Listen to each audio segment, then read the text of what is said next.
pretty strong feelings about this. I got into a big fight with some people at CNN not long ago because there are two schools of thought about why Trump took these boxes and refused to give them up and just kept my boxes. It's the Sunny Bunch sort of meme. They're my boxes. That's why he wanted them, because they're mine. And or as David French says, it's like the seagulls in Finding Nemo. Mine, mine, mine, mine, mine. That's one school of thought. He just wanted them. And the other school of thought is, there's vital information in there that he was going to sell to the highest bidder or do some sort of skullduggery with the Saudis or the Chinese or the North Koreans or whatever. And it's funny how I think of anti-Trump people, this is one of the great dividing lines. I've talked about this phenomenon in a zillion other contexts over the years, but there are some people who are political addicts who immediately assume villainous and evil intent by people they don't like, right? It's of a piece with conspiracy theory stuff, is that they think that some bad outcome, some bad decision, some bad situation is the product of malevolent genius and scheming. And they reason backwards. They do the whole cui bono thing, who benefits. I prefer the Italian che paga. And this idea, like that's the core of a lot of conspiracy theory stuff is bad thing happens and you reason backwards who benefits most from it. And then you assume that they're actually responsible because they benefit most. I'm not saying that thinking is never right. It's very Machiavellian. You couldn't have a lot of movies and TV shows and novels without that being a real thing.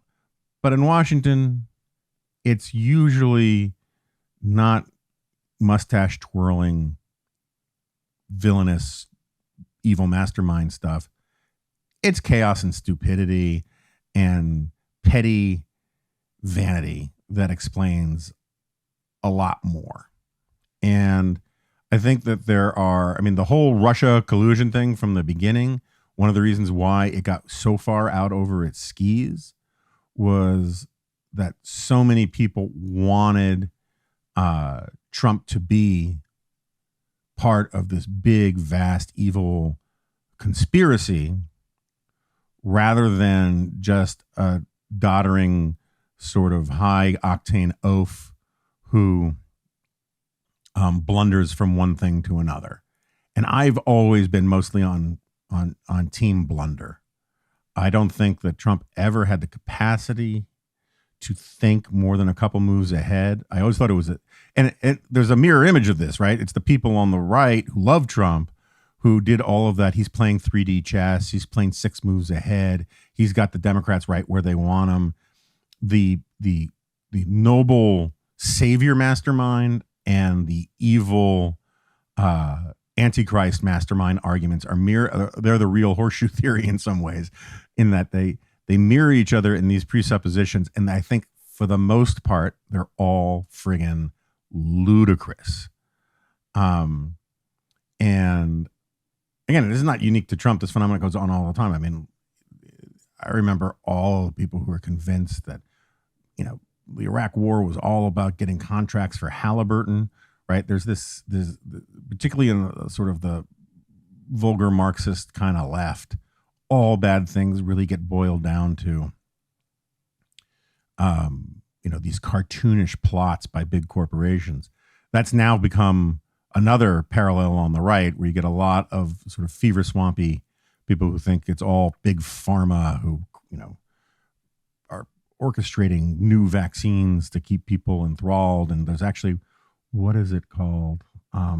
There's this like Michael Flynn affiliated movement called Pure Bloods. And it's not like some eugenic Aryan thing. It's people who've refused to have their blood tainted by the vile vaccine, which is a very sort of John Bircher kind of, they're tainting our precious bodily fluids. kind of thing, which of course is from, I always have to explain movie references of a certain age these days because so many young people haven't seen sort of fundamental canon movies to be talking about politics, like Dr. Strangelove. We'll talk about that in a second, I guess. But anyway, so, I think, Trump turned 77 this week. No offense. I know I have a lot of, listeners in their 70s who are spry, attentive, active people and all the rest. But just as a general thing, and I include members of my own family in this, old people in 70s, I do think is old. Old people start to become pack rats and they start to become sort of weird about things. Don't get me started about like what happens to old people's, including my mom's, my mother-in-law's. That happens to lots of people. What happens to their sort of practices with the refrigerators about not throwing stuff away. And, if you're not going to eat it within a couple of days, get rid of it kind of thing goes out the window. I have my own evolutionary theories about some of this. I think that as we get older, some part of our brain kicks in that says, well, I can't go on the hunting trips. I'm not good at gathering anymore. So I have to hoard my resources as much as possible because I don't know, how much I'm going to be able to share in the provisions of the tribe anymore. That could be entirely a just so story. It kind of feels that way to me. Anyway, look, obviously Trump, private jet, Mar-a-Lago, Bedminster, got a lot of money. Maybe not as much as he says he has, but he's got a lot of money. He doesn't need to hoard, food or anything like that. But given his narcissism, given his, just incredibly well documented love of showing off stuff, right? He loves to show off stuff, loves to take people on tours and show them the bathrooms. He loves, when he doesn't have something cool to show off, he makes stuff up like the Time magazine cover, making him Man of the Year when he wasn't, that kind of stuff. The Scottish heraldics, seal that he created for his family that doesn't exist. And so he had all this cool stuff, right? He was a pack rat. He would ask CIA briefers who didn't want to leave documents with him, can I keep this? And they would say, no, I'd really rather you didn't. And he says, well, I'm the president, I'm keeping it. And he would squirrel it away and he'd put it in one of his boxes. They're his boxes. And I think that, he kind of felt like they were like his yearbooks from high school or something.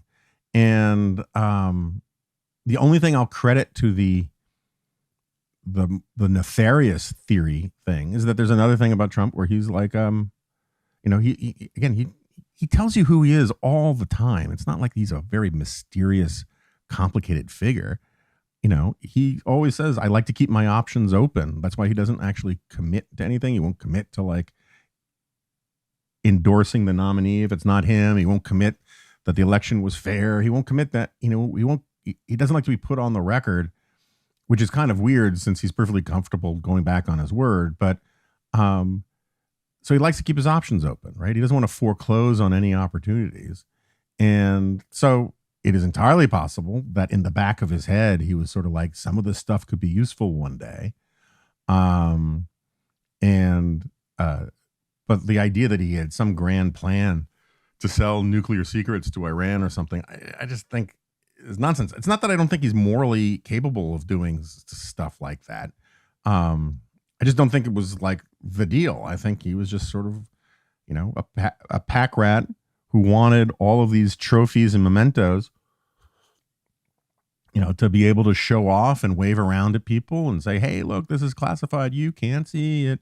That kind of thing. He's a big baby. And I think this bothers, again, going back to his biggest fans and his biggest foes, it bothers these people because they want to live in more dramatic times. Because the more dramatic the moment, the more, grandiose the stakes, the more important they feel themselves, the more, all that kind of thing. All these reporters who wanted this to be the next Watergate, and I don't mean just this, I mean like everything in the Trump presidency, they wanted to find some great, grand, evil scheme because if they're the ones who find it, that elevates their status.